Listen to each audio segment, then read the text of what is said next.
Hey guys, and welcome back to another doll customizing video. Since it is February, I decided to make a Valentine's Day inspired doll. Like most of my customs, I didn't really have a set plan on what I wanted this doll to look like. I just knew that I wanted the main colors to be red, pink, and white. With that in mind, let's go ahead and get started. For this doll, I decided to reroot her hair using a variety of colors. The white and the red are from dollyhair.com, and the two pinks are from Retro Dolls on Instagram and on Etsy. For this doll, I decided to give some love back to one of the dolls I first customized. This is a Clawdeen who has very oily hair, and as you can see, my layers of MSC at the time did not spray on properly, so her face is pretty cracked and it just looks really bad, and I'm so sorry for her. So I decided to use her for this custom. The first thing I do is cut off her existing hair as close as I can to the scalp using a sharp pair of scissors, and then using my pliers I pull out the plugs from the inside of her head. After all the hair plugs have been removed, I use my 100% pure acetone to wipe off her face. This moment was pretty bittersweet because I really liked the attempt that I made to give her a face up, but it definitely is not up to my standards now, so I'm really glad to be giving her a new face up and seeing how much I have improved. And to prevent any of her skin color showing through the reroot, I decided to paint her scalp using white acrylic paint. This step isn't too important to do on dolls, but because this doll has a dark skin color compared to the pure white hair I'm going to be giving her, I decided to do this just in case. And as you can see, I basically rerooted her entire head using white, and then to fill in the hairline, I went in with red and pink. I didn't end up using one of the shades of pink because it turned out to be a little bit more of a magenta pink, which I didn't really like because that's kind of more of the bluish family, and this is definitely towards the red family. To get started on her face up, the first thing I do is use a pink pastel to blush her cheeks, forehead, nose, and chin. I went a little heavier on the blushing than I normally do because on darker skinned dolls, the blush tends to be faded a little bit quicker after I spray a layer of MSC, so it looks a little strong here in the video, but after I spray a layer of MSC, it looks pretty natural. But before I spray a second layer of MSC, I go in with my red watercolor pencil to outline the shape of her lips.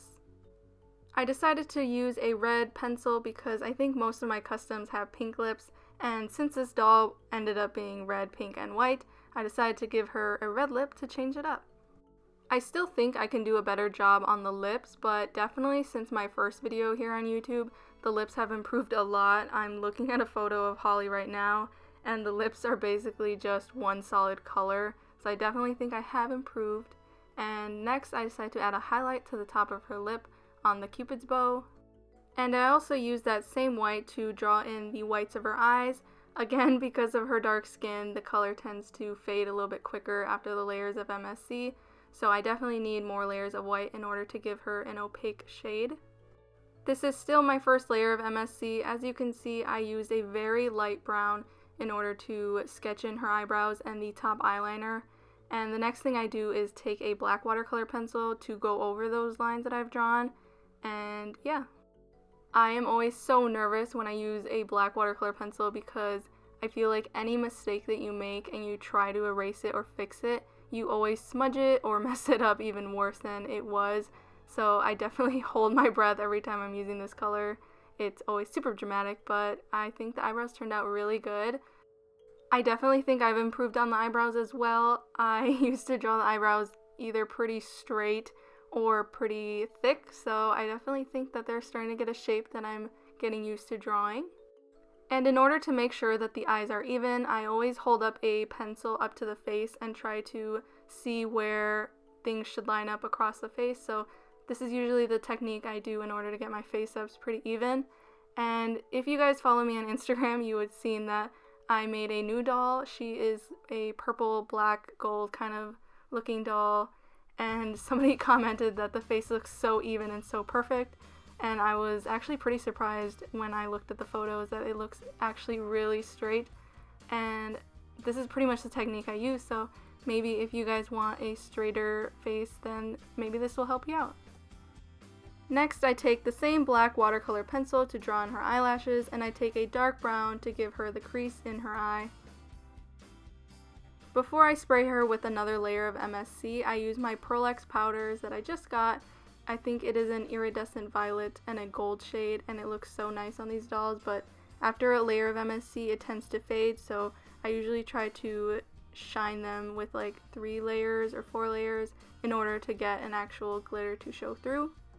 And speaking of new things that I just got, I also decided to test out a new black watercolor pencil, and I think it was a white and a red that I also decided to try out, and I definitely don't recommend them. They are the Faber-Castell, I think that's how you say it. And what they ended up doing on this doll was making the texture very rubbery, which definitely defeats the purpose of using MSC, so I don't recommend these, but if they work for you, then good for you, but they definitely did not work for me.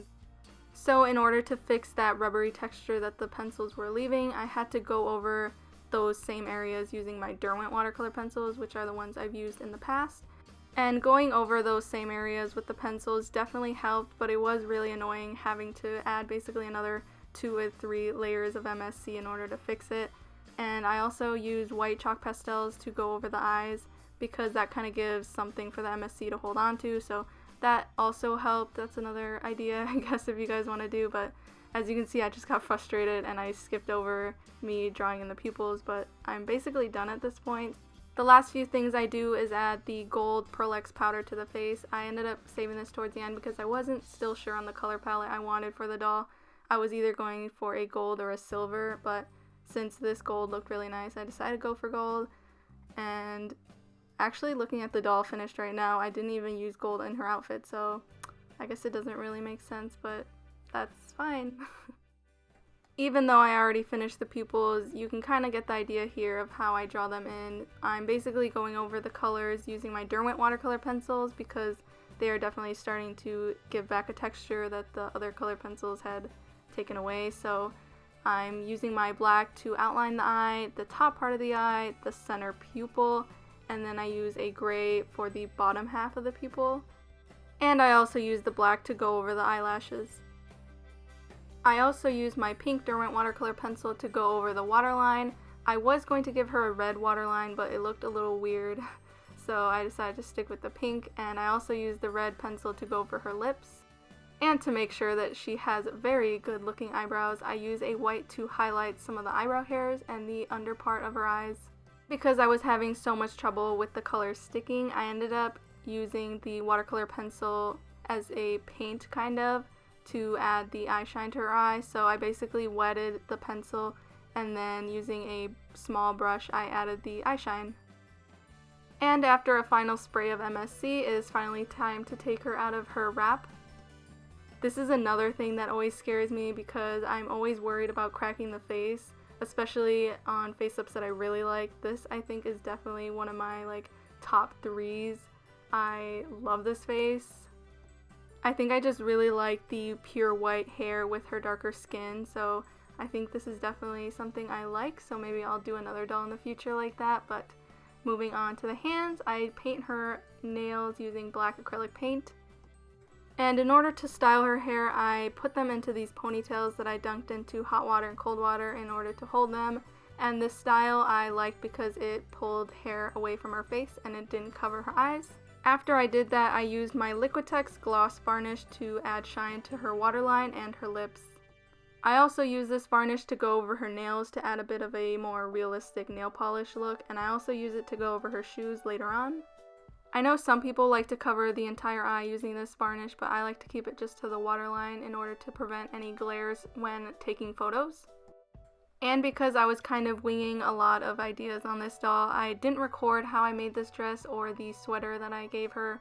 I basically altered an existing dress pattern and I made this dress. I didn't actually buy any new fabrics, which kudos to me.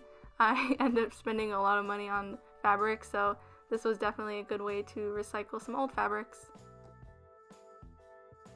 Moving on to her accessories, I gave her some little white booties and some red-black earrings.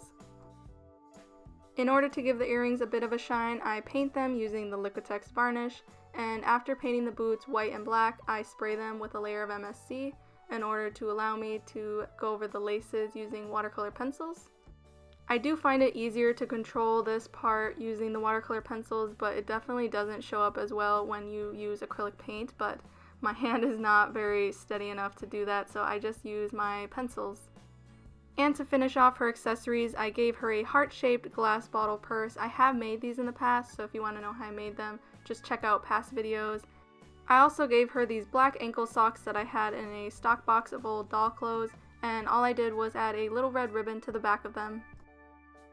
To finish off her face up, I wanted to add just a little bit more glitter to her face, and what I did was add a little bit of glue to her face where I wanted some jewels to go, just so I knew where the placement was. And I added this little iridescent bead to the bottom part, and then I added this little pink heart-shaped jewel to the top. The final thing I do for this doll is cut off the ponytails that I put on her hair in order to give her the waves. The waves actually aren't as dramatic as I wish they would have been, but I still kind of like it because I actually prefer dolls with long hair that you can kind of run your hand through just because it's so soft. So I definitely don't think I'll change it or do it again, but this is pretty much done, so let's go to final photos.